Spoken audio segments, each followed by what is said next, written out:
Hello दोस्तों, मैं सुमित अग्रवाल स्वागत करता हूं आप सभी का आपके अपने यूट्यूब चैनल एग्जामिन लर्निंग में। दोस्तों, जैसा कि आप सभी जानते हैं कि इस चैनल पर क्लासेस वाइज सब्जेक्ट्स की सीरीज़ स्टार्ट हो रखी है। तो दोस्तों, जो लोग इस चैनल को पहली बार देख रहे हैं वो कृपया इस चैनल को सब्सक्राइब करें, इस वीडियो को शेयर करें, लाइक करें, और अगर कोई भी आपको दिक्कत होती है या कोई भी आपको क्वेश्चन पूछना है तो आप कमेंट भी कर सकते हैं। तो दोस्तों, जैसा कि आप लोग जानते हैं कि इस history class 6 lecture chapter first complete हो चुका है विद MCQs, और जिन्होंने भी अभी तक उसको नहीं देखा है वो कृपया मेरे चैनल पर जाके देख सकते हैं। और आज मैं इसका दूसरा चैप्टर शुरू करने वाला हूँ, आखेटक खाद्य संग्रहक से भोजन उत्पादन तक। तो आइए चैप्टर अपन शुरू करते हैं दोस्तों।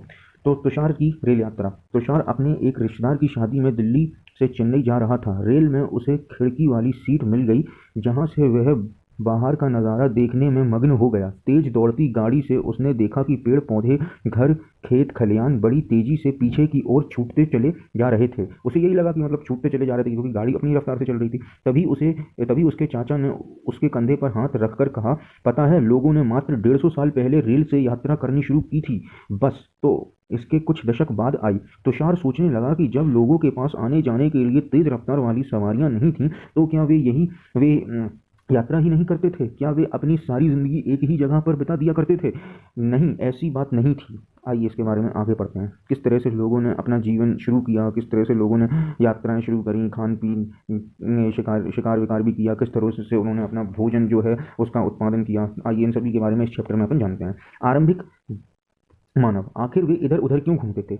हम उन लोगों के बारे में जानते हैं जो इस उपमहाद्वीप मतलब सब कॉन्टिनेंट में 20 लाख साल पहले रहा करते थे। आज हम उन्हें आखेटक खाद्य संग्राहक के नाम से जानते हैं। आखेटक खाद्य संग्राहक का इंग्लिश में मतलब होता है hunting and gathering for food. Hunting and gathering for food, HUNTING, hunting and gathering, एन है ये दोस्तों, gathering, hunting and gathering for food. ठीक है दोस्तों, hunting and gathering for food. ठीक है, जानते हैं। भोजन का इंतजाम करने की विधि के आधार पर उन्हें इस नाम से पुकारा जाता है। आमतौर पर खाने के लिए वे जंगली जानवरों का शिकार करते थे, मछलियों और चिड़ियाँ पकड़ते थे, फल मूल दाने, पौधे, पत्तियाँ, अंडे इकट्ठा किया करते थे। ये सब चीज़ें वो करते थे। ठीक है, आइए दोस्तों दूसरा पैरा इसका। आखेटक खाद्य संग्रहक समुदाय के लोग एक जगह से दूसरी जगह पर घूमते रहते थे। ऐसा करने के कई कारण थे उनके पास। सबसे पहला कारण ये था दोस्तों कि अगर वे एक ही जगह पर ज़्यादा दिनों तक रहते तो आसपास के पौधों, फलों और जानवरों को खाकर समाप्त कर देते थे। इसलिए और भोजन की तलाश में इन्हें दूसरी जगह पर जाना पड़ता था, क्योंकि उस टाइम पे इनके पास वो टेक्निक्स नहीं थी या वो सुविधाएं नहीं थी कि ये खुद भोजन पका सकें या खुद उगा सकें, खुद खा सकें। तो इसलिए इन्हें एक जगह से दूसरी जगह भोजन की तलाश में क्या करना पड़ता था, वो एक जगह से दूसरी जगह इन्हें जाना पड़ता था। दूसरा कारण ये था कि जानवर अपने शिकार के लिए या फिर हिरण और मवेशी अपना चारा ढूंढने के लिए एक जगह से दूसरी जगह जाया करते हैं। इसलिए इन जानवरों का शिकार करने वाले लोग भी इनके पीछे पीछे जाया करते होंगे। दूसरा ये कारण था एक जगह से दूसरी जगह जाने का। तीसरा कारण दोस्तों ये था कि पेड़ों और पौधों में फल फूल अलग अलग मौसम में आते हैं। सही बात है, डिफरेंट डिफरेंट टाइप्स के मौसम होते हैं, इसलिए लोग उनकी तलाश में उपयुक्त मौसम के अनुसार अन्य इलाकों में घूमते होंगे। ये भी एक कारण था। और चौथा सबसे महत्वपूर्ण कारण ये था दोस्तों कि पानी के बिना किसी भी प्राणी या पेड़ पौधे का जीवित रहना संभव नहीं होता, और पानी झीलों, झरनों तथा नदियों में ही मिलता है। यद्यपि कई नदियों और झीलों का पानी कभी नहीं सूखता, कुछ झीलें और नदियों में पानी बारिश के बाद ही मिल पाता है। इसलिए ऐसी झीलों और नदियों के किनारे बसे लोगों को सूखे मौसम में पानी की तलाश में इधर उधर जाना पड़ता होगा। तो चौथा ये कारण था दोस्तों। इन सभी कारणों से ही लोगों को इधर उधर जाना होता था, इधर उधर घूमते रहते थे भोजन की तलाश में, पानी की तलाश में, कभी उनको फल फूल की तलाश में, कभी जो उनके जो शिकारी थे, जो जानवरों की तलाश में, जानवर अपने शिकार विकार की तलाश में इधर उधर घूमते रहते थे, तो उस वजह से भी उन्हें उन्हीं के अपने शिकार के लिए इधर उधर घूमना पड़ता था। तो इस वजह से दोस्तों ये सब चीज़ें थीं जिस वजह से उन्हें एक से दूसरी जगह यात्रा करनी पड़ती थी। आरंभिक मानव के बारे में जानकारी कैसे मिलती है? तो पुरातत्वविदों, दोस्तों मैंने पहले चैप्टर में पुरातत्वविदों का मतलब बताया था आपको। इसका इंग्लिश में मतलब होता है आर्कियोलॉजिस्ट। आर्कियोलॉजिस्ट होता है इसका इंग्लिश में मतलब दोस्तों, आर्कियोलॉजिस्ट। ठीक है दोस्तों। आर्कियोलॉजिस्ट की मैं दोस्तों आपको लिख के बता देता हूँ इसको, आर्कियोलॉजिस्ट को लिखते कैसे हैं। एक मिनट, ये है दोस्तों। पहले तो आर्कियोलॉजिस्ट, ARCHAEO,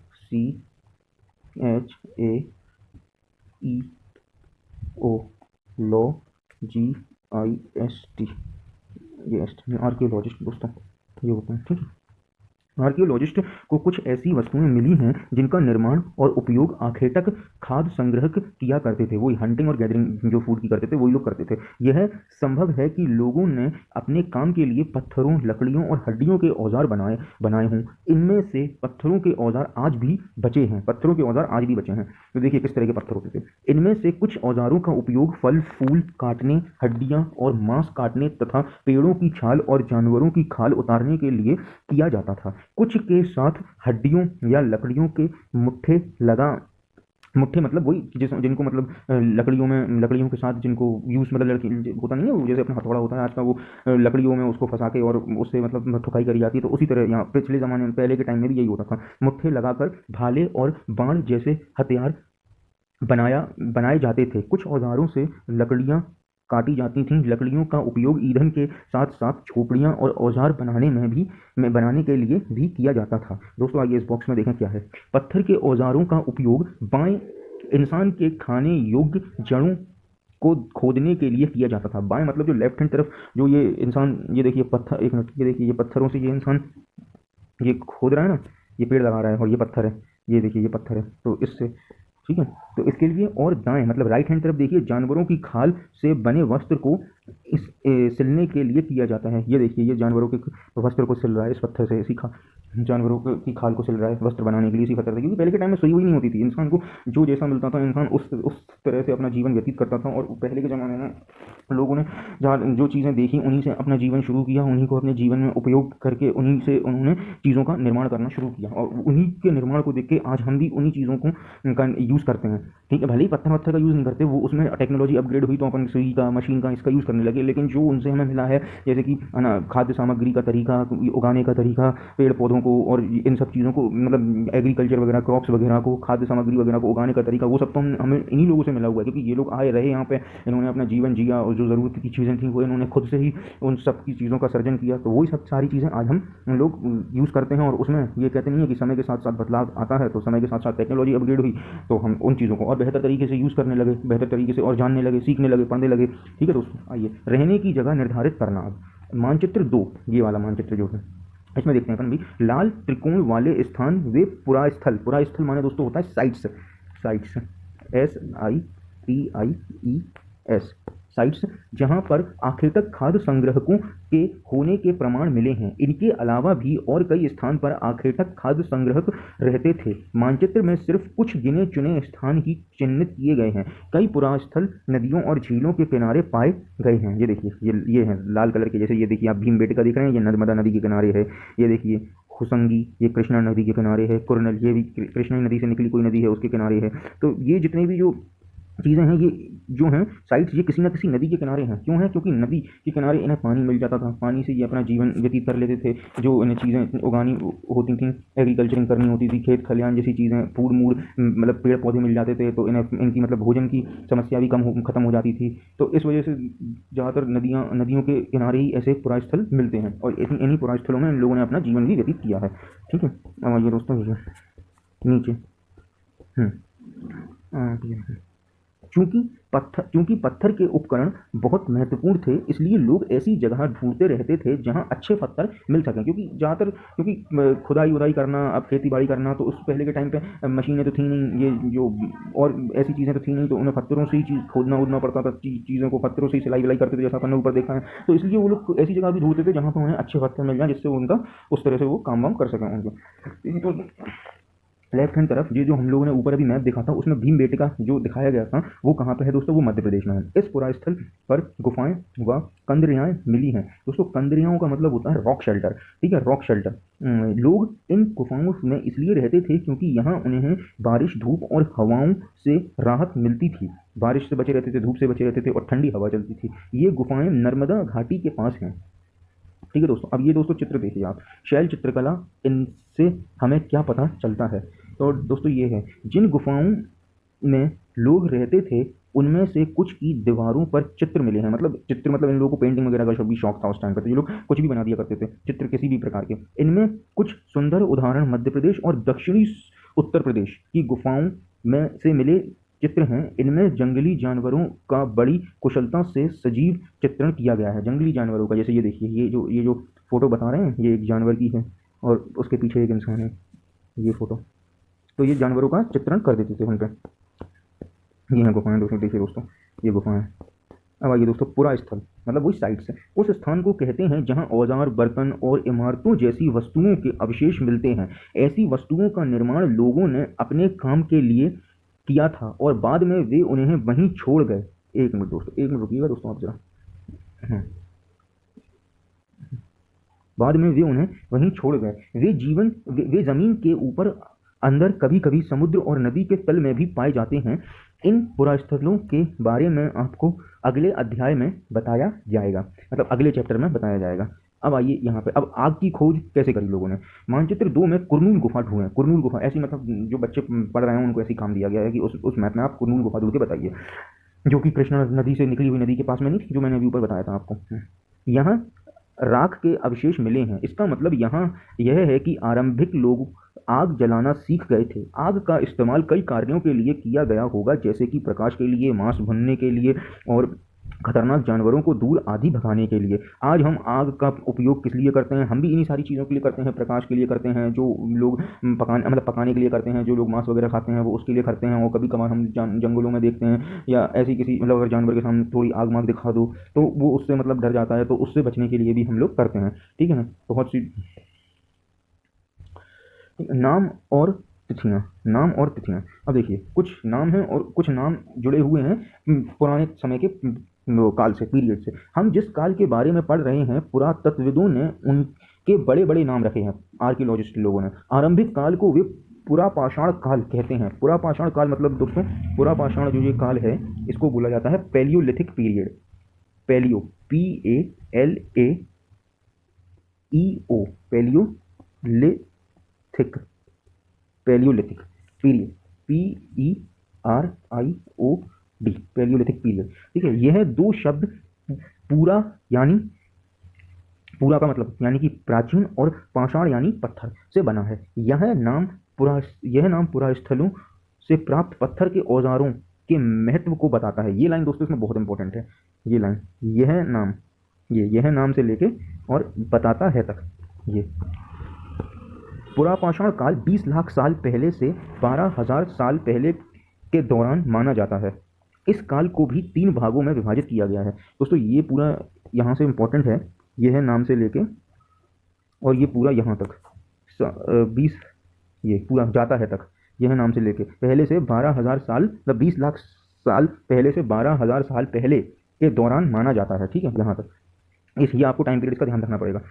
20 लाख को दोस्तों अगर हम ऐसे करके देखें तो 2 करोड़ वर्ष। ठीक है, इस काल को भी 3 भागों में विभाजित किया गया है, आरंभिक, मध्य और एवं उत्तर पाषाण युग। मानव इतिहास की लगभग 99% जो कहानियां हैं वो इसी काल के दौरान घटित हुई हैं। जिस काल में हमें पर्वणीय बदलाव मिलते हैं उसे हम मेसोलिथिक या फिर मध्य पाषाण युग कहते हैं। तो जिसमें हमें क्या पर्यावरण से रिलेटेड चीज़ें बताई गई हैं उसको हम क्या कहते हैं? मेसोलिथिक कहते हैं। MESOLITHIC, मेसोलिथिक पीरियड बोलते हैं दोस्तों। ये है मध्य पाषाण काल, ये है दोस्तों मध्य पाषाण युग। ठीक है, इसका समय लगभग 12,000 साल पहले से लेकर 10,000 साल पहले तक माना गया है, ये इसका टाइम पीरियड। इस काल के पाषाण औजार आमतौर पर बहुत छोटे होते थे। इन्हें माइक्रोलिथ यानी लघु पाषाण कहा जाता है। प्राय इन औजारों में हड्डियों या लकड़ियों के मुट्ठे लगे हसिया और आरी जैसे औजार मिलते थे। साथ साथ पुरापाषाण युग वाले औजार भी इस दौरान बनाए जाते रहे। अगले युग की शुरुआत 10,000 साल पहले से होती है। इसे हम नवपाषाण युग कहा जाता है। नवपाषाण युग मतलब न्यूलिथिक पीरियड, न्यूलिथिक, NEOLITHIC, नवपाषाण, न्यूलिथिक। ठीक है, हमने कुछ स्थान के नाम दिए हैं, अगले अध्याय में तुम्हें ऐसे अनेक नाम मिलेंगे। अक्सर हम पुराने स्थलों के लिए उन नामों का प्रयोग करते हैं जो आज प्रचलित हैं, क्योंकि हमें ज्ञात नहीं है कि उस काल में इनके क्या नाम रहे होंगे। अगले अध्याय मतलब जब हम अगला चैप्टर पढ़ेंगे तो इसके बारे में और हमें डिटेल में जानने को चीज़ें मिलेंगी। ठीक है, अब आइए, बदलती जलवायु। लगभग 12,000 साल पहले दुनिया की जलवायु में बड़े बदलाव आए और गर्मी बढ़ने लगी। इसके परिणाम स्वरूप कई क्षेत्रों में घास वाले मैदान बनने लगे। इससे हिरण, बारहसिंगा, भेड़, बकरी और गाय जैसे उन जानवरों की संख्या बढ़ी जो घास खाकर जिंदा रह सकते हैं। ठीक है, और घास मास उगने लगी तो ये है कि फिर हवाएं भी उस पेड़ पौधे होने लगे तो हवाएं, घास मास उगने लगी तो हवाएं भी उस तरह से चलने लगी, ठंडी ठंडी लगने लगी हूँ।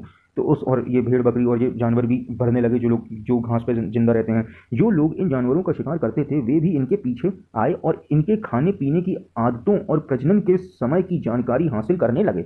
हो सकता है कि तब लोग इन जानवरों को पकड़ कर अपनी ज़रूरत के अनुसार पालने की बात सोचने लगे हों। हाँ, ऐसा हो सकता है। साथ ही इस काल में मछली भी भोजन का महत्वपूर्ण स्रोत बन गई। इस काल में ये लाइन आपको दोस्तों ध्यान रखनी है, मछली जो है भी भोजन का महत्वपूर्ण स्रोत बन गई इस काल में। ठीक है, खेत और पशुपालन की शुरुआत। अब देखो ऐसे होने लगी, वहां सोचा और यहाँ पे होने लगी। इसी दौरान उपमहाद्वीप के भिन्न भिन्न इलाकों में गेहूं, जौ और धान जैसे अनाज प्राकृतिक रूप से उगने लगे थे। शायद महिलाओं, पुरुषों और बच्चों ने इन अनाजों को भोजन के लिए बटोरना शुरू कर दिया होगा। साथ ही वे यह भी सीखने लगे होंगे कि यह अनाज कहाँ उगते थे और कब पककर तैयार होते थे। सही बात है। ऐसा करते करते लोगों ने इन अनाजों को खुद पैदा करना सीख लिया होगा। इस प्रकार धीरे धीरे वे कृषक बन गए होंगे। तो इस प्रकार लोगों ने कृषि का जो है वो उत्पादन करना शुरू कर दिया। पहले लोग खुद उगाते थे, खुद पकाते थे, खुद मतलब खुद उगाते थे, खुद पकाते थे और खुद ही खाते थे। तो उन्हें मतलब इस धीमे धीमे करके उन्होंने उनको इस टेक्निक के बारे में, इस विधि के बारे में जैसे जैसे पता लगता गया, वैसे वैसे वो बाद में खुद ही उगाने लगे उस चीज़ को और खुद ही पैदा करने लगे। और ऐसे ऐसे धीमे धीमे जो है वो कृषि का जो है वो संचार होने लगा। ठीक है, दूसरा पैरा। इसी तरह लोगों ने अपने घरों के आसपास चारा रखकर जानवरों को आकर्षित कर उन्हें पालतू बनाना शुरू कर दिया। सबसे पहले जिस जंगली जानवर को पालतू बनाया गया वह कुत्ते का जंगली पूर्वज था। धीरे धीरे लोग भेड़, बकरी, गाय और सूअर जैसे जानवरों को अपने घरों के नजदीक आने को उत्साहित करने लगे। ऐसे जानवर झुंड में रहते थे और ज्यादातर घास खाते थे। अक्सर लोग अन्य जंगली जानवरों के आक्रमण से इनकी सुरक्षा किया करते थे और इस तरह धीरे धीरे वे पशुपालन बन गए होंगे। धीरे धीरे उन्हें मतलब पशुपालन भी आ गया, धीमे धीमे पशुपालन। अब इनकी सहायता क्यों करते थे दोस्तों जो आक्रामक जानवर थे? इसलिए क्योंकि ये जो जानवर थे वो उन्हें दूध दिया करते थे, जैसे गाय दूध देती है, भेड़ बकरियां दूध देती हैं। ठीक है ना, तो इन जानवरों की सुरक्षा इसलिए करते थे क्योंकि इनसे इन्हें किसी न किसी रूप में खाद्य सामग्री जो है मिलती रहती थी। इसलिए अगर ये जंगली जानवर इन्हें खा लेंगे तो फिर ये दूध वूध कहाँ से आएगा, दूध वूध कहाँ से पैदा होगा, कहाँ से उत्पादन होगा उसका। अब दोस्तों ये देखिए क्या लिखा हुआ है। क्या तुम बता सकती हो कि सबसे पहले कुत्तों को ही पालतू क्यों बनाया गया? सही बात है दोस्तों, ये बताइए आप कि कुत्तों को ही मतलब मनुष्य ने सबसे पहले पालतू क्यों बनाया? उसका सोचो। उसका दोस्तों कारण है, मनुष्य पहले शिकार करके अपना पेट भरता था। कुत्तों को इसलिए पालतू बनाया क्योंकि कुत्तों की सूंघने की क्षमता अधिक होती है, साथ ही खतरे को भांपकर पहले ही चौकन्ना कर देते हैं। और किसी जानवर में आपने देखा? अब मान के चलो भेड़, बकरी, गाय खड़ी हो तो वो बता पाएगी आपको, वो किस तरह से बता पाएगी? नहीं बता पाएगी। लेकिन कुत्ता जो है वो भौंकने लगता है जैसे उसे खतरे का पता चलता है, या जैसे उसे कोई ऐसा मतलब जैसे उसके सामने कोई भी ऐसी चीज़ होती है जो उसे खतरे का अभाव कराती है तो वो भौंकने लगता है। ठीक है ना, जोर जोर से भौंकने लगता है वो। और उसकी सूंघने की शक्ति भी बहुत तेज होती है। उसकी नींद भी देखिए आप कितनी अच्छी होती है कि कोई भी इंसान उसके बगल से अगर निकल जाए या कोई भी ऐसी चीज़ तो वो मतलब हाल सचेत हो जाता है। तो ये इसलिए लोगों ने पहले कुत्ते को पालना, पहले जो है सबसे पहले कुत्ते का पालन शुरू किया था, कुत्ते को पालना शुरू किया था। उसके बाद दोस्तों फिर दूसरा अगर जानवर देखा जाए तो भेड़ बकरी है। इसके बारे में मैं आपको कल बताऊंगा। यहाँ से बचने की प्रक्रिया से अपन कल स्टार्ट करेंगे। वीडियो ज़्यादा लंबी नहीं हो दोस्तों, इसलिए मैं वीडियो को अभी यहीं एंड करता हूँ और आशा करता हूँ कि आप सभी लोगों को समझ में आ रही होगी ये सीरीज़। जैसे जैसे दोस्तों हम आगे बढ़ते जाएंगे इस सीरीज़ में, वैसे वैसे आपकी चीज़ें, आपके डाउट्स और क्लियर होते चले जाएंगे, आपको और क्लैरिटी मिलती चली जाएगी चीज़ों में। इसलिए दोस्तों मैंने ये सीरीज़ स्टार्ट करी थी जिससे कि मैं 6th से लेकर 12th तक आपको इन्हीं सब सब्जेक्ट्स के बारे में, डिफरेंट सब्जेक्ट्स के बारे में एक साथ लेकर चलूँगा एक सीरीज़ में। तो आपको बेसिक से लेकर और हायर लेवल तक की नॉलेज आराम से हो जाएगी दोस्तों। और दोस्तों मैंने हिंदी माध्यम इसलिए चुना क्योंकि दोस्तों हिंदी एक ऐसी मतलब लैंग्वेज है ना कि आप उसको पढ़ने में और समझने में वो बहुत ही मतलब ज़्यादा अच्छे से समझ में आती है। अभी यही अगर इंग्लिश में पढ़ेंगे अपन एक दो बार तो इतनी जल्दी अपने मस्तिष्क में नहीं चलेगा, अपने दिमाग में नहीं चलेंगी चीज़ें। लेकिन हिंदी में अगर हम पढ़ते हैं कोई चीज़ तो वो हाल हमारे दिमाग में स्टोर होने लगती है। एक स्टोरी सी बन जाती है। और दोस्तों जिन और जिस वर्ड का मतलब मुझे आपको इंग्लिश में बताना होता है तो मैं आपको साथ ही साथ उनका इंग्लिश में भी मतलब बताते हुए चलता हूँ। तो दोस्तों इसके साथ ही मैं कल मिलेंगे अपन दोस्तों। साथ ही इस वीडियो को शेयर करें, लाइक करें, और कोई भी अगर आपको ऐसी कोई डाउट हो या ऐसी कोई बात हो तो आप कमेंट करके बता सकते हैं दोस्तों। प्लीज़ इस वीडियो को लाइक करिएगा और शेयर जरूर करिएगा दोस्तों, प्लीज़ दोस्तों। कल मिलते हैं, बाय बाय, जय हिंद।